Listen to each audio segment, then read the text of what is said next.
Assalamualaikum teman-teman, apa kabar? Ketemu lagi dengan saya Busri teman-teman. Semoga kalian selalu sehat walafiat, selalu dalam lindungan Allah, selalu diberikan kemudahan, keberkahan, keselamatan serta kebahagiaan ya teman-teman. Terima kasih banyak untuk semua dukungannya. Semoga kalian selalu dimudahkan dalam segala urusan. Amin amin ya rabbal alamin. Teman-teman, kali ini saya akan bercerita tentang pengalaman hidup saya ketika saya berada di Alas Purwo, teman-teman. Saya berada di Alas Purwo ini selama setahun. Saya bertahan selama setahun, dan di Alas Purwo ini teman-teman adalah sebuah hutan yang memang benar-benar masih murni hutan dan masih banyak binatang buasnya. Jadi kalau orang masuk Alas Purwo ini teman-teman, kalau dia tidak mati karena demit di situ, pasti mati karena ganasnya hewan liar di situ. Pernah suatu kejadian teman-teman, suatu hari saya lagi tiduran gitu bersandar sama pohon. Terus tiba-tiba ada suara gutuk. Saya langsung naik ke atas pohon teman-teman. Itu kalian tahu nggak? Itu banyak banteng itu lari ke. Jadi banteng itu berlari gitu loh teman-teman. Nah, itu yang membuat salah satu fantasi sendiri ya teman-teman. Terus ada lagi satu binatang yang senang ya, dan bisa menggulung nyawa seseorang, itu namanya ular tikar. Kenapa dia dibilang ular tikar? Karena apa? Karena dia itu coraknya ini seperti tikar teman-teman, benar-benar seperti tikar itu. Jadi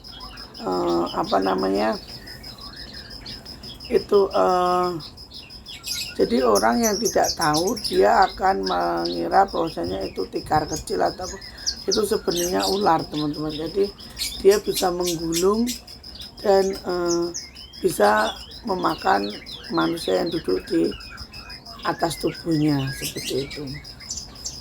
Kembali kejadian goib apa yang terjadi di Alas Purwo. Banyak sekali kejadian goib yang terjadi di Alas Purwo ini. Hampir setiap hari saya bertemu dengan hal-hal yang seperti itu teman-teman.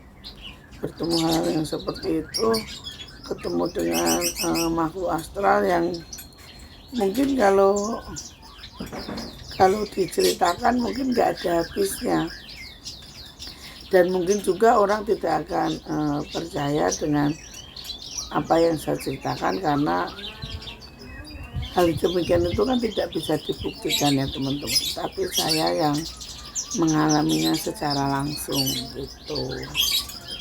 Jadi pernah satu ketika saya bertemu dengan sosok wanita itu sangat cantik sekali, memakai busana zaman dahulu, memakai jarik, tahu kan jarik kain panjang, terus pakai selendang kuning teman-teman, selendang kuning. Nah selendang kuning itu lalu dia berkata, saya tanya, jenengan sinten, kamu siapa? Saya bilang gitu kan. Dia bilang bahwasanya dia bernama Gayatri. Betul. Nah, Gayatri ini dia mengaku bahwasanya dia berasal dari zaman kerajaan Majapahit, tapi sebelumnya dia sebelum kerajaan Majapahit berdiri pun dia sudah ada. Wallahu alam, saya tidak tahu pastinya. Yang jelas dia berkata seperti itu kepada saya. Nah, di Alas Purwo sendiri teman-teman, saya juga bertemu dengan salah satu waliullah. Saya bertemu dengan Nabi Khidir alaihissalam di situ di Alas Purwo. Yang saya ceritakan dulu-dulu itu yang memiliki ilmu melipat bumi itu ya Nabi Khidir alaihissalam. Saya bertemu di situ. Nah, terus pelajaran apa yang saya dapat dari situ teman-teman begini. Jadi di Alas Purwo itu banyak sekali banyak sekali keganjilan-keganjilan yang terjadi. Jadi ada satu pepatah itu, jalmo moro jalmo mati. Jadi orang yang datang akan mati gitu loh teman-teman. Nah, hingga suatu ketika saya sudah saya ceritakan sebelumnya bahwasanya saya di situ merasa sangat lapar sekali. Saya merasa sangat lapar. Terus saya melihat ada suatu rumah. Rumahnya itu kalau rumah zaman dulu itu kayak rumah gede gitu loh teman, dari bambu, itulah nyaman bambu. Di situ karena saya sudah merasa lapar, saya tidak berpikir lagi bahwasanya satu hal yang mustahil di tengah hutan ada rumah gedeknya itu. Ya Allah, alhamdulillah ya Allah. Maaf ya teman-teman. Jadi di rumah gedek itu ada satu wanita. Saya tuh bilang, Mbak, mohon maaf Mbak, saya lapar, apa sampean punya nasi? Nah, mbaknya itu bilang begini, oh iya, saya punya nasi, kamu mau makan? Iya, saya mau makan Mbak, saya lapar. Terus mbaknya ini masuk ke dalam teman-teman, masuk ke dalam, saya tunggu di luar, ngambil nasi itu dibungkus pakai ini, pakai daun jati. Daun jati dikasih. Mbaknya ini bilang begini, anu ya dek, ngapurane ya, aku ndak punya piring, aku punya ini daun jati. Oh enggak apa-apa Mbak, orang saya yang penting saya makan, soalnya saya udah lapar Mbak. Nah di situ saya makan tuh teman-teman, saya makan dengan lahap, sampai nggak kepikiran lagi, udah saya makan tuh nasi. Ya nasi ada urapnya gitu teman-teman, ada nasi urap gitu. Terus setelah itu saya tertidur di situ karena saking kenyangnya saya tidur teman-teman. Ketika saya bangun itu udah malam. Terus kan saya tanya lagi mbaknya itu masih ada di sebelah saya. Mbak, apa namanya, Mbak sendirian? Enggak dek, saya sama bapak saya. Cuman bapak saya sekarang lagi nyari kayu bakar gitu. Nyari kayu bakar. Terus kalau pagi tadi siang kan bapaknya nggak ada Mbak. Iya belum pulang nih dek, gitu. Setelah itu teman-teman, oh begitu ya Mbak, iya. Terus mbaknya ini bilang begini teman-teman, kamu sendiri di sini kok berani? Iya Mbak, saya berani. Ya mau ngapain lagi tuh Mbak? Paling juga kalau nggak berani juga mati, saya bilang gitu. Memangnya kamu nggak takut mati?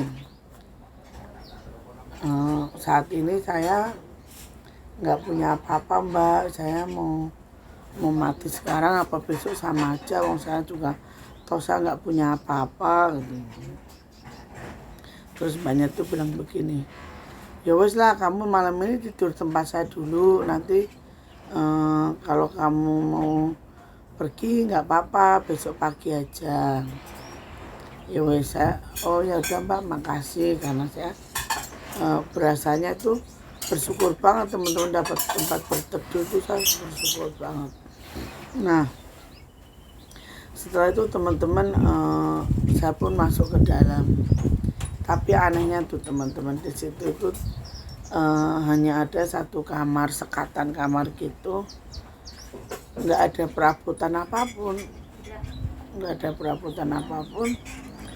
Terus saya juga nggak, waktu itu karena saya mungkin saking senengnya nemu rumah yang bisa buat berteduh, saya nggak kepikiran apa-apa teman-teman. Jadinya saya ini langsung masuk aja, langsung tidur di situ saya. Nah terus pas tengah malam sekitar Jadi bulan itu udah pas di atas tengah itu, agak condong sedikit ke barat ya, ke arah kulon. Saya tuh dengar suara orang nyapu tuh srek srek srek gitu, srek kayak gitu teman-teman. Saya bilang dalam pikiran saya nih, aduh mbaknya jam segini udah nyapu, ini jam berapa? Saya bilang. Terus udah nyapu kan, udah bersih nyapu, kok nggak bangunin saya, mbaknya apa nggak tidur, karena di hutan itu kan gelap sekali ya teman-teman, gelap sekali. Terus mbaknya nih masih ada suara orang nyapu, saya pikir mbaknya yang nyapu. Hingga suatu saat itu saya intip mbaknya gini teman-teman, ternyata itu tuh yang rambutnya ini sampai ke bawah, jadi narik daun kering teman-teman, srek kayak gitu. Di situ saya langsung ketakutan teman-teman, takut saya, ketakutan di situ. Terus saya mohon gini, mbak, maaf ya mbak kalau saya ada salah, terima kasih mbaknya udah nolong saya, tapi jangan ganggu saya ya mbak, saya pengen pulang, saya pengen keluar dari sini mbak. Mbaknya tuh ketawa menyeringnya, gitu. Terus setelah itu teman-teman, saya masih keadaan sadar, rumah yang tadinya ada itu jadi nggak ada. Dan ternyata teman-teman, saya berada di bawah pohon yang sangat besar banget. Saya berada di bawah yang besar tuh, mbaknya ini dia berada di ini teman-teman, jadi gantung gini loh, gantung ke bawah gini, kepalanya di atas, rambutnya ini ke bawah semua. Saya langsung teriak kan. Terus saya bilang gini, mbak, saya memang takut, tapi saya tidak ingin tunduk pada sampean, saya bilang gitu. Kalau sampai masih mengganggu saya, ayo kita adu ilmu kita, saya bilang gitu. Ayo kita adu apa mbak? Ayo kita adu ilmu kita, saya bilang itu. Saya nggak takut, saya bilang. Kalaupun saya mati sekarang, mati besok juga mati, saya bilang gitu. Akhirnya mbaknya ini teman-teman, rambutnya ini dikibasin, set gitu, dikibasin. Terus mbaknya ini pergi teman-teman, pergi. Di situ saya bersyukur alhamdulillah. Terus saya lari lagi mencari pinggir kali. Nah di pinggir sungai inilah saya teman-teman bertemu dengan Nabi Khidir alaihissalam. Saya bertemu di situ. Pakaiannya tuh biasa teman-teman, nggak pakai pakaian wali, itu enggak. Pakaiannya tuh biasa kayak bapak-bapak gitu. Karena saya saking takutnya, saya minum air itu. Terus saya duduk di atas batu, beliau ini datang begini ngomong saya, lah kamu itu loh perempuan kok ngapain pecicilan sampai ke sini gitu. Kamu tuh mbok ya pulang, kamu lupa kamu tuh masih ada tanggungan orang tuamu yang harus kamu ngomong, orang tuamu yang kamu jaga, kamu tuh durhaka gitu. Terus saya kan berkata begini teman-teman, ya kan saya di sini mau nyari ketenangan pak. Lah dia itu ketawa nih teman-teman, mana ada orang hidup kok nyari ketenangan, orang yang mati aja nggak tenang kok kamu mau nyari ketenangan, nggak bakalan bisa. Ketenangan itu bukan dicari, tapi ketenangan itu kamu sendiri yang menumbuhkan. Terus si bapak ini berkata lagi, ayo pulang, kamu jangan begitu durhaka kamu sama orang tuamu. Saya teringat pada ibu saya di situ, saya nangis teman-teman, saya nangis. Terus saya bilang begini, Pak, kalau pulang saya gimana harus pulang Pak? Saya harus jalan kaki itu lama, bisa berbulan-bulan Pak kalau saya pulang sampai ke rumah. Eh, Terus yang ngomong saya siapa Pak, saya bilang gitu kan. Kamu tuh nggak perlu mencari tahu siapa dia itu tahu kamu, tapi kamu nggak perlu tahu siapa dia. Yang penting dia tidak menyuruh kamu untuk berbuat kejahatan, berbuat kemaksiatan, biarin saja. Itu sudah takdir Allah yang harus kamu jalani. Terus, kamu mau pulang apa enggak, kata bapaknya tuh. Saya mau pulang Pak, tapi saya jalan kaki karena saya nggak punya uang Pak, saya bilang gitu.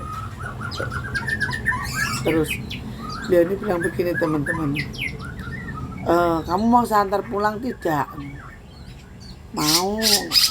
Tapi gimana Pak? Bapak kesini bawa mobil, saya bilang gitu kan.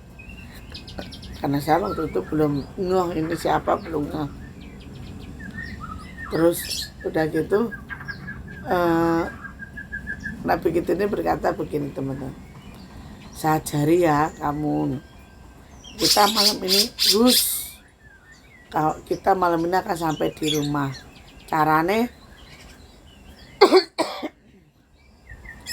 Pak, bumi ini tak lipete ya kayak gitu. Saya hanya bilang, nggih Pak, matur nuwun. Wes, kamu gandengan tangan saya, kamu gandeng tangan saya. Ayo pulang, gandeng tangan saya. Jadi, diam dulu. Maaf teman-teman, saya batuk saya parah nih. Terus si bapak ini gandeng tangan saya. Dan benar teman-teman, malam itu juga saya sampai di rumah saya. Saya ketok pintu saya ini, pintu rumah saya ketok. Bu, saya bilang gitu. Ibu saya ini almarhum tuh. Ngeliat saya pulang dalam keadaan ya mamam namanya di hutan kan. Seitunya saya dipeluk, ditangis itu. Saya ditangis oleh ibu saya. Ibu saya bilang begini, ya Allah, anakku Bali. Anakku Bali tenan gitu. Weneng diwae nduk. Ya Allah, terus saya disuruh mandi, suruh masuk. Saya lihat bapak ini saya belum sempat ngucapin terima kasih. Saya belum sempat ngucapin terima kasih sama Nabi kita ini. Beliaunya sudah tidak ada, sudah pergi. Saya memohon, saya hanya berdoa mudah-mudahan di sisa hidup saya ini saya dipertemukan kembali oleh Nabi Khidir itu. Saya ingin mengucapkan terima kasih.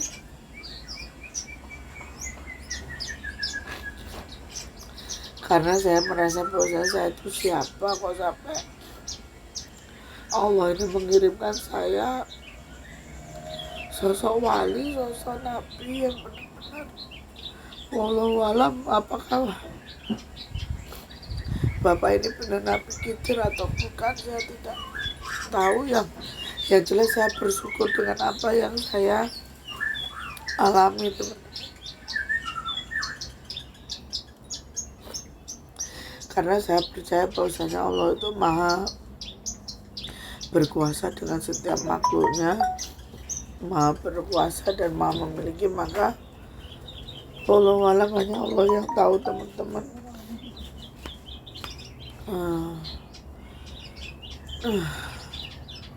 Semoga Allah memberikan kesempatan saya untuk bertemu Kanjeng Nabi Khidir alaihissalam lagi ya teman-teman.